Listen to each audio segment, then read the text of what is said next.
చదివెడుతుందిరా అసలు. ఏం పాటలు రావి ఇవి యో మా సాంగ్స్. బాలే, మంచిగా అయింది ఫంక్షన్ అసలు. కానీ ఫుడ్డే అంత మంచిగా ఏం లేదు. ఎట్లా చదువుతున్నావు? మంచిగా చదువుతున్నావా? అంటే మీరు ఎట్లా ఇదే రూట్లో పోతున్నారు కదా, కార్లో ఒక ప్లేస్ కూడా మిగిలిపోయింది అన్నాడు మీ నాన్న. సీట్ ఖర్చు, ఇక్కడైతే ఫ్రీగా ఒక సీట్ ఉంది కదా, ఖర్చులో ఖర్చు మిగిలిపోతుందని. ఎక్కడన్నా ఆపండి, పాపం పిల్లాడికి ఆకలిస్తుంది అనుకుంటా. చాయ్ కోసం చాయ్. అవునమ్మా, ఆ బ్లౌజ్ ఎక్కడ కుట్టి తెచ్చుకున్నావు? మంచిగా ఉంది ఆ మగ్గం వర్క్ చేయించు. అదే సేమ్ చేయించు సేమ్. పండుకుంటా కొంతసేపు, పడుకుంటా.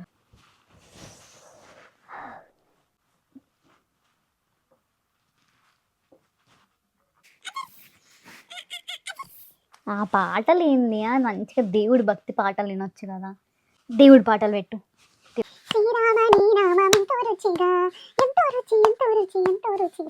అక్కడ ముందు కంకులు వస్తాయి బిడ్డ, అక్కడ ఆపండి.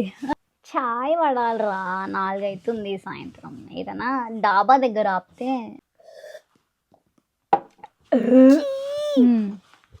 పక్కన ఆపమని చెప్పు. ఎప్పుడా ఫోన్ ఏమంటావు? మంచిగా ఉందిరా నేచర్. ఇప్పుడు బయట ఎవడు అక్కడ ఎవడో టూ వెళ్తున్నాడు. గమన్ ఎందుకు చూస్తున్నావురా? నేచర్ చూడు మంచిగా. సరదైంది అనుకుంటా. అరే నాన్న, ఇక్కడ దగ్గరలో ఒక పెద్ద గుడి ఉంటుంది, రాములవారి గుడి. అక్కడ ఆపండి. ఇంత దూరం వచ్చినా కదా, ఎట్లా అందరం ఒకసారి రాములవారిని దర్శించుకొని పోదాం. మళ్ళీ డిక్కీ ఓపెన్ చేయ, నాకు కంకిల బస్తా ఉంది, తీసుకొని పోతా. మీరు కూడా తీసుకోండి. థ్యాంక్ యూ నాన్న.